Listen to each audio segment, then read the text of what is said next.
Hello, everyone. The topic that I chose to make a PowerPoint about was poverty and education. So the first question is, does poverty impact a student's education? For my personal experience, I said, much like most people that grow up in a low-income neighborhood, I also attended my area's low-income schools.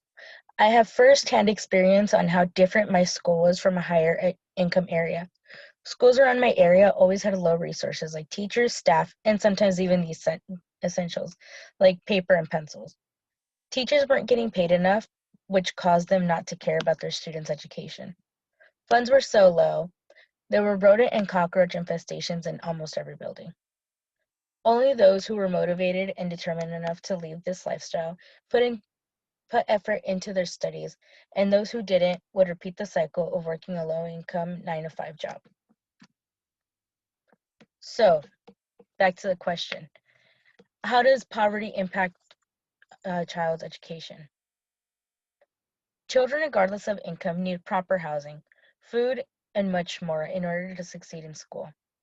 Now, every student that typically comes from impoverished areas in their communities can't really access these things. Low-income families tend to have less space because it's cheaper, so there's very little privacy. This could result in students not focusing on their work.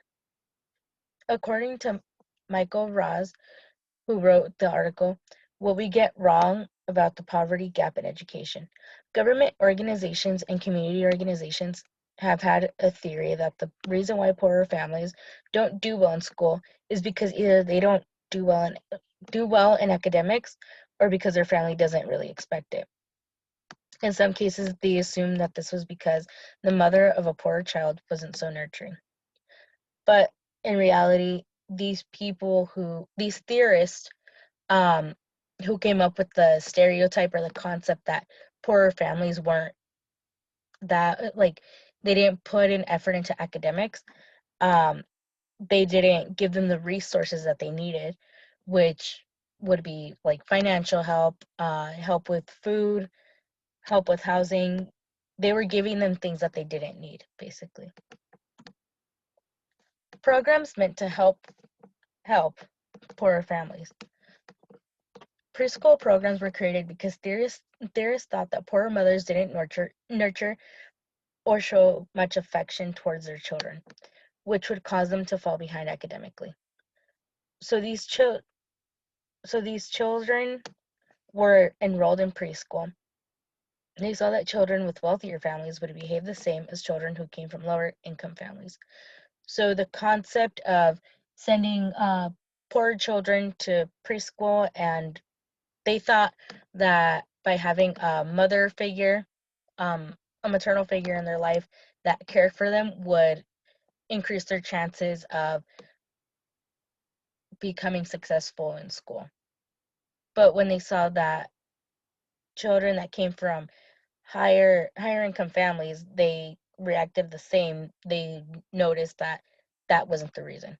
So they ended up closing some of these preschool programs because it was just a waste of money at that point. So again, they gave these lower income families resources that weren't meant for them, that they didn't need because it wasn't necessary. So I'll take a couple of seconds to look at this map. So what does this map mean? The map is data collected from 2013. It shows a percentage of low-income students enrolled in public school. Some states that seem to be the most populated seem to be the ones with higher percentage of students that fall under the low-income category. States that fall close to the southern border seem to be the ones that are at 50% or higher. There could be many causes for this. While I was doing some research, I came up with like a theory that it could be possibly like immigrant families that come to the US to look for more opportunities, and since they don't have anything when they first come, that would be like a family that would be low income. So I would assume that that's where some of that percentage comes from immigrant families, but I'm not totally sure. That's just an assumption or a theory. So, what are the effects of poverty on education?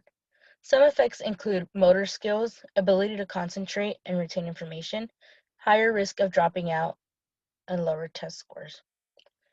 So, again, since I come from a low income neighborhood, I've witnessed a lot of my classmates in high school drop out and end up having to work like really tough labor jobs like construction, mechanic, um, for the same reason.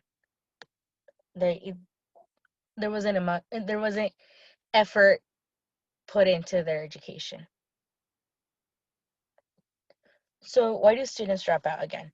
Uh, Students, especially high school students, tend to drop out because they've either given up on their studies, have to work to help their parents, or stray away and become involved in gangs or become addicted to substances. And again, I've seen this happen multiple times. And it's pretty sad because these kids have potential, but the schools don't really bring that potential out or help students. Um, and again, in my experience, students tend to give up on themselves because their teachers have given up on them. And the teachers mostly give up too because of the little pay that they're given. So once teachers are done with it, they see that they're not going anywhere, they just stop. And that's happened to me before, like, I don't know, in a couple classes that some teachers just stop teaching, they give you a worksheet and that's about it. And they end up just giving you points for attendance, which doesn't really help.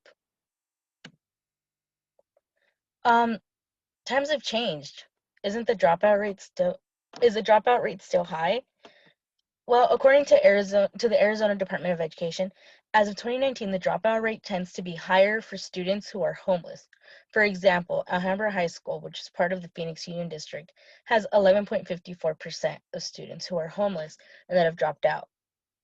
And 11% of that school doesn't like of the population of that school doesn't really seem like a lot, but it really is. Um, like a lot. Class sizes, I know because of experience, especially at Alhambra, they're very full of students. Like the ratio is like 35 students at most to one teacher, and it's really hard to like get the students' attention and learn. Um, but yeah, they lose their chance to gain an education because of the struggle of not having a home or having problems at home. It's a big issue going on mostly in low income neighborhoods, and not just in my neighborhood, but I don't know, by like the west side of Arizona. I've noticed a lot. Is there a possible solution to this ongoing problem? So for right now, the answer is no. Um, I hope that potentially there could be a solution. And something that gave me hope was that recently in Arizona, Proposition 208 was passed. And this proposition would potentially increase funding in public schools. Um, the money would come uh, from people who make a certain amount of income, so it won't primarily affect those families in need, so low income families. Um, I think that this would be beneficial to the public schools. Sorry, here in Arizona, seeing that we are almost last in education, and that's saying a lot. And I can see why we're last in education. There's no effort put into our public school system. Um, we're lucky if some of these students get to graduate, go on to college, go on probably to grad school. Um, but I think that there could be hope for that. And these are my resources and my references. Thank you so much.